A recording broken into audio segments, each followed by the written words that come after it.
Bonjour à tous. Je tenais à faire cette vidéo pour vous parler un peu des trois types d'analyses qui existent sur les marchés, en tout cas que moi j'utilise. Premièrement, l'analyse fondamentale. Deuxièmement, l'analyse technique. Troisièmement, l'analyse psychologique.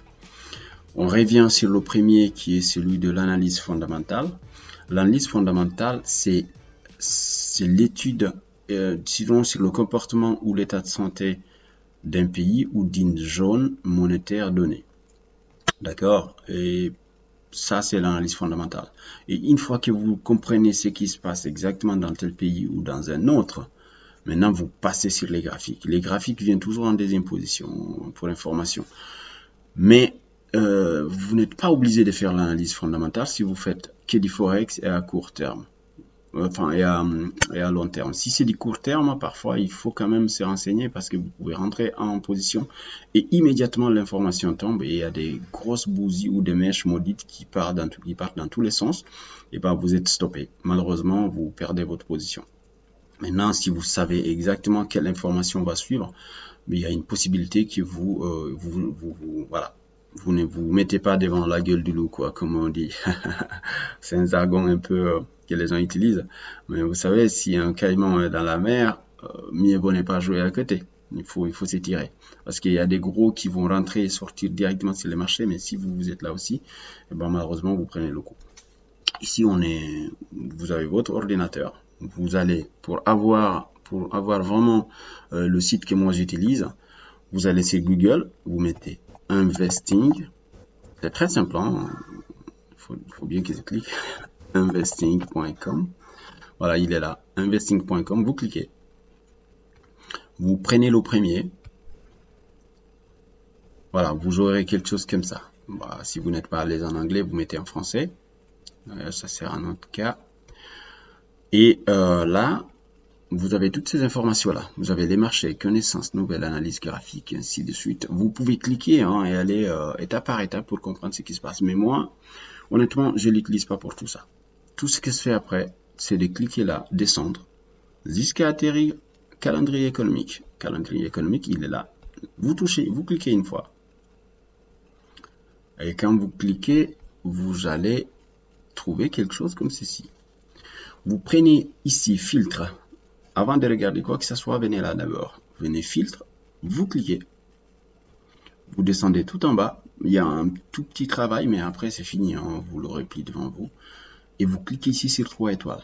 Pourquoi? Parce que si vous cliquez sur 3 étoiles, vous aurez seulement les informations importantes.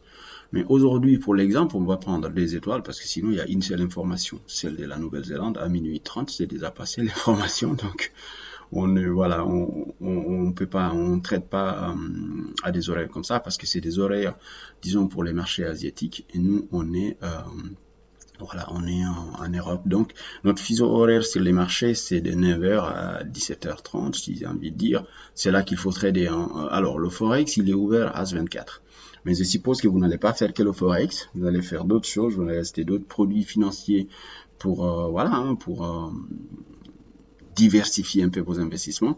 Et ben, si on clique ici, on aura pour le des étoiles. D'accord?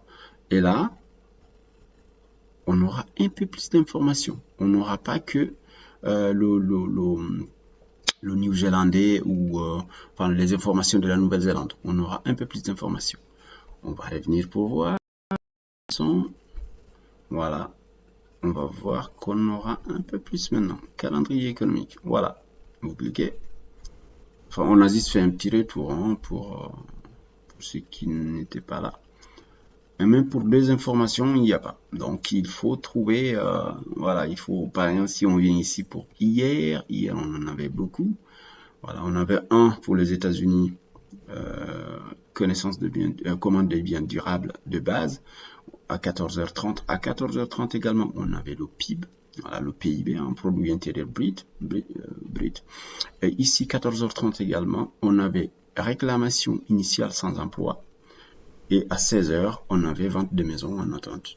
Voilà, on avait toutes ces informations hier qui impactaient seulement le dollar américain. Je précise. Si vous voyez des informations avec le drapeau américain, sachez que ces informations-là, en fait, c'est des informations qui vont impacter seulement le dollar américain. Bien sûr, quand le dollar est impacté, ça peut impacter le monde, comme ça a toujours été le cas. Mais voilà, c'est pas quelque chose qu'il faudra prendre trop en considération. Maintenant, on va faire un truc. On va venir ici à 16 heures. 16 heures, c'était hier. Vente des maisons en attente. Moins 2. Ils avaient prévu moins 0,2.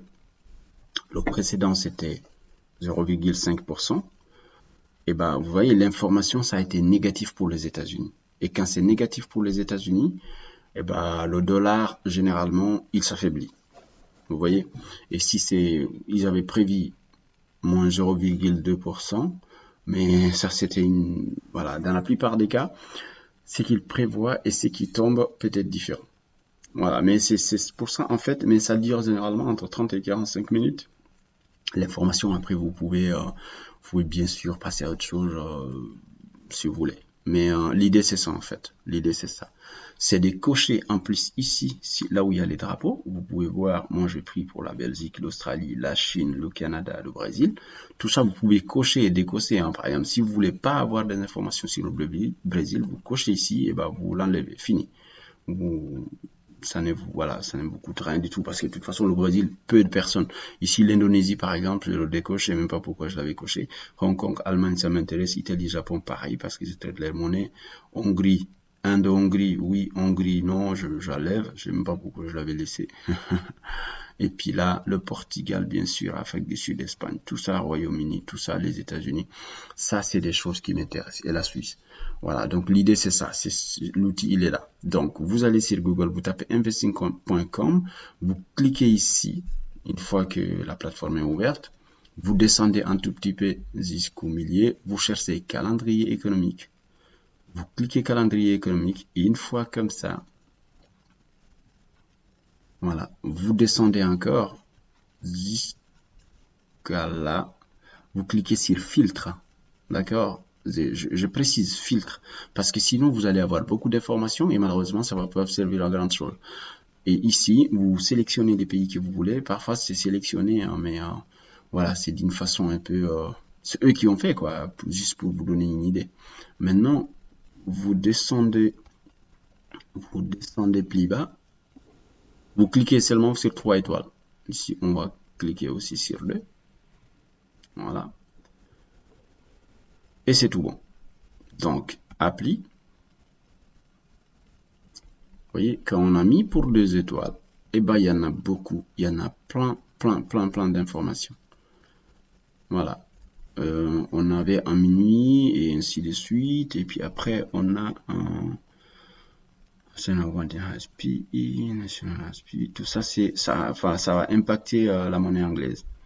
Voilà, ça c'est la Suisse par exemple, ça va se passer à 8h30. Vous avez l'heure à laquelle ça va se passer, vous avez la monnaie qui sera impactée, vous avez après l'information, mais ça, si vous voulez, vous pouvez piocher un peu pour comprendre, pour voir à quoi ça consiste concrètement. La Suisse encore à 9h et encore à 9h d'autres informations. Après, vous voyez, tout est en 9h, mais quand vous regardez un tout petit peu, vous verrez que l'information n'est pas la même. C'est-à-dire, c'est pas la même institution ou si c'est le président de la BNS, par exemple, la Banque nationale suisse ou autre. Mais pour ça, alors, il y a plusieurs grandes informations, mais il faut retenir une chose. Si vous voyez que la BCE, la Banque centrale européenne, va donner des informations, méfiez-vous des monnaies qui impacteront l'euro. Et si c'est également la Fed, la Réserve fédérale américaine, méfiez-vous aussi. Voilà, ce sont les deux grandes institutions qui donnent des choses impactantes, si vous voulez, sur les marchés financiers. D'accord? Donc voilà, on revient voilà, sur nos trades. Et ça, c'est ce qu'on avait fait, l'euro-dollar. On a été sorti à ces niveaux-là. Mais c'est pas grave, on a fait un gros gain. On a fait un gros gain. On va essayer de voir l'historique. On a fait 1622,87. Voilà, du bénéfice. Donc, c'est pas rien. C'est pas rien parce que moi, j'attendais que ça casse ces niveaux. Mais malheureusement, vous voyez, c'est ça l'avantage de tracer des supports de résistance. Ça, on en parlera dans une prochaine vidéo. Quand vous avez des beaux supports et des résistances qui sont solides, rassurez-vous que vous avez fait déjà disons la moitié de chemin. Parce que sinon, malheureusement, si vous n'avez pas d'espoir et de beaux supports et de belles résistances, le marché va venir vous stopper. Maintenant, là, la moyenne mobile 50, elle peut peut-être bloquer les cours. Mais ça, c'est l'analyse technique, on en parlera. Parce qu'il y a l'analyse fondamentale, l'analyse technique, c'est ce qu'on a devant nous, les graphiques. Et l'analyse psychologique, c'est vous, moi et les autres traders. C'est-à-dire, qu'est-ce que les autres pensent de ces marchés à ces moments-là. Voilà, c'est des choses après qu'on va développer, ça viendra tout seul, ça prendra du temps certes, mais voilà, il faut faire avec. Ok? Sur ce, je vous dis à très vite et puis portez-vous bien.